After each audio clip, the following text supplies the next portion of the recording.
New at 10, security officers who protect an Oklahoma facility critical to our nation's aviation infrastructure say they're about ready to go on strike, and they say their employer is violating their union's collective bargaining agreement.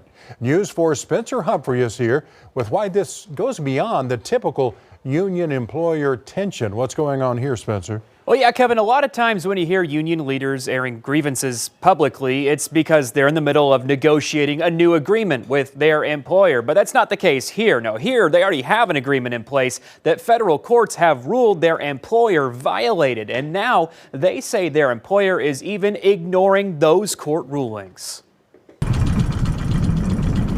The Mike Monroney Aeronautical Center, the FAA's main training hub for air traffic controllers. A pretty important place. So protecting it is a job security officers Randy Hampton and Diana Rattler-Bryceland treat with a heavy respect. It's a facility that we take pride in. I feel, the responsibility, and I take it seriously. The two are president and vice president of the union, representing all 53 officers who work security at Mike Monroney. Everyone on that contract as a security officer holds their job to a high standard. And we don't have to ask for them to do better because they do their best all the time. But lately, they've had to jump some hurdles to achieve that standard. We have vehicles with over 100,000 miles on them that we're driving that continually break down. And the brakes go out.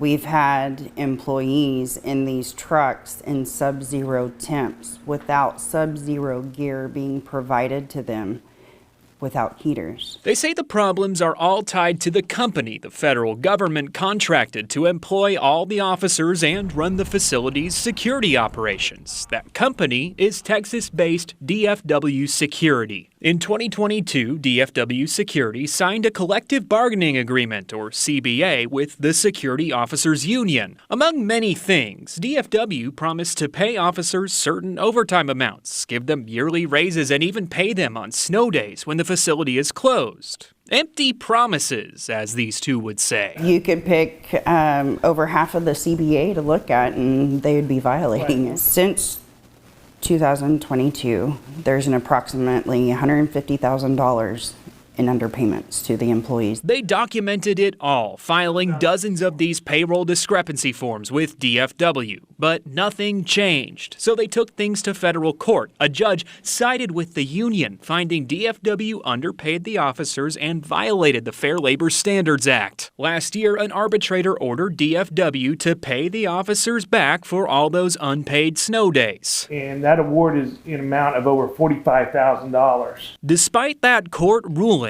DFW hasn't paid. They ignore everything. They do not respond to anything. No one knows where that money is. We reached out to DFW to try to talk to them, but nobody responded to us. On Friday, the Security Officers Union filed a new federal lawsuit asking courts to enforce that repayment agreement. We have talked about doing a strike meeting. A point they really wish they hadn't reached. We don't want to put that difficulty on the FAA. We don't want to put the FAA at risk. A point they, quite frankly, can't believe it's come to. It raises the question on a daily basis. We ask ourselves, who's going to finally hold this company liable? Who's going to hold their feet to the fire to follow federal regulations? And the union has also filed a complaint with the Federal Department of Labor, which is investigating, and they say they want to make it clear their problem here is not with the FAA, but simply with DFW Security for not upholding their agreement. Again, we've made multiple attempts to hear from DFW, but nobody has responded to us.